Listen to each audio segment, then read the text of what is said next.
બતાવજો. બોલો. જય શ્રી કૃષ્ણ, જય માતાજી. આપ સૌને મંડળની બહેનોને જણાવવાનું કે માતાજીની અસીમ કૃપાથી આપણું મંડળને 20 વર્ષ પૂરા થઈને 21મું વર્ષમાં મંડળ જઈ રહ્યું છે, પ્રવેશ કરી રહ્યું છે.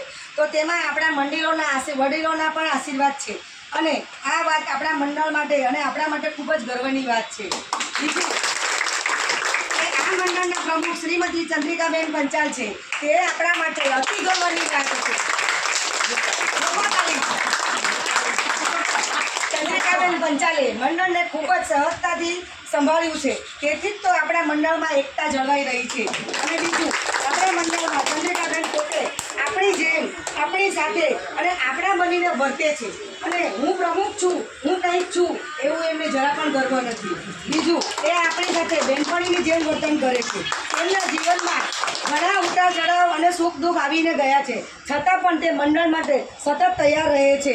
અને મંડળનું કોઈ નાનું કામ હોય કે મોટું ભાગવતનું કામ કથા જેવું હોય તો હંમેશા મંડળની સહમતિ સિવાય કોઈ નિર્ણય જાતે લેતા નથી. સૌ પ્રથમ મંડળને આગળ રાખે છે અને એ જ એમની મહાનતા છે. એ વાતનો અમને ખૂબ જ ગર્વ છે. એ ઉપરાંત મંડળની કોઈ બહેનો મુશ્કેલીમાં હોય તો તેમની જે રીતે સહાય કરવી જોઈએ તે રીતની તે સહાયતા કરે છે અને એ પણ કોઈને કીધા વગર અને કોઈની જાણ વગર કે કોઈની વાત, કોઈના ઘરની વાત બહાર ન જાય એ રીતે. અને ઘણાના કામ તે પોતે ઉકેલે છે. તે ઘણા લોકોને ખબર પણ નથી હોતી અને તેમણે આ પડવા પણ નથી દીધી વાતને અને તેમની આ મર્યાદા કહેવાય. બીજું કે આપણા મંડળમાં 18 ભાગવત કથા થઈ ગઈ છે અને હજી પણ થશે. અત્યાર સુધી મીરા રોડ સિવાય અંબાજી, ચોટીલા, મોરાગઢ, કાશી, હરિદ્વાર, નેપાળ, જગન્નાથપુરીમાં કથાઓ કરી છે. અને આ બધી બહાર કથા કરવાનું કારણ એક જ છે કે મંડળની બહેનો સાથે રહે આટલા દિવસ અને સાથે ફરે અને ધાર્મિક સ્થળો જોઈ શકે. અને આપણે મંડળની બહેનો એ સાથે બધું એ માટે મુંબઈની બહાર કથા કરાવી આપણને એવો બધો આનંદનો લાભ આપ્યો છે. બરાબર. એ માટે આજે આપણું મંડળ ચંદ્રિકાબેનના ઋણી કહેવાય. બીજું, આજે આપણા મંડળ આપણા પરિવાર સાથે ક્યાંક આપણે પોતે બહાર જઈએ છીએ તો પણ આપણને કેટલો ખર્ચ થઈ જાય છે અને એ વાત માટે આપણે કેટલા બધા દિવસ સુધી ગીત ગાઈએ છીએ કે અમારે એટલો ખર્ચો થઈ ગયો, આમ થયું, તેમ થયું.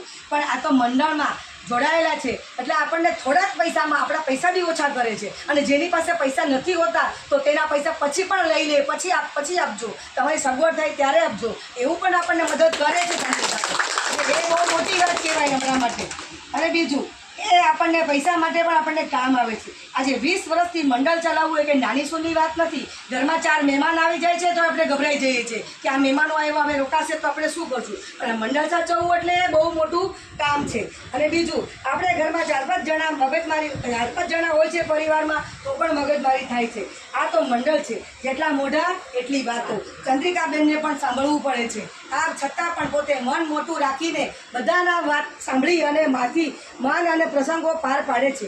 ચાલો જાજુ ન કહેતા એક જ વાત કહેવાની છે કે ચંદ્રિકાબેન જેવા પ્રમુખ મળ્યા છે એવા પ્રમુખ બધાને મળશે અને આપણા મંડળની એકતા અને અખંડતા અને ગરિમા જળવાઈ રહે એ વાતનું આપણે ધ્યાન રાખવાનું. બીજું, આપણે બધાએ ચંદ્રિકાબેનનો આભાર માનીને વ્યક્ત કરવો જોઈએ અને ચંદ્રિકાબેન પણ આપણને સાથ સહકાર આપે અને મંડળમાં મોજ કરાવે એવા આશીર્વાદ સાથે આપણે મંડળને મોજ કરાવતા રહે એવા જ આશા રાખીએ છીએ. અને આપણે પણ એકતા અને અખંડતા રાખવાની. અને એ સાથે મારા 2 શબ્દોને વિરામ આપું છું. જય શ્રી કૃષ્ણ, જય માતાજી. અને આ મારા એકલીના શબ્દો નથી, હિનાબેને બી કીધું છે એ પ્રમાણે મેં કર્યું છે, લખ્યું છે. અને આમાં દરેક વ્યક્તિના જેટલી 50 બહેનો છે, આ 50 બહેનોના શબ્દો છે, મારી એકલીના નથી. દરેક બહેનો ચંદ્રિકાબેન સુધી વાત કહેવા માંગે છે એ વાતને આજે ચંદ્રિકાબેન સુધી રજૂ કરી. બરાબર. અને મંદિરમાં આપણા આશીર્વાદ જે આ વડીલો છે એ આપણને દરેક રીતે સહાયતા કરે છે. આપણને કોઈ પણ પ્રોબ્લેમ હોય તો આપણને માર્ગદર્શન આપે છે. એટલે આપણે આ વડીલોને પ્રણામ કરીએ છીએ.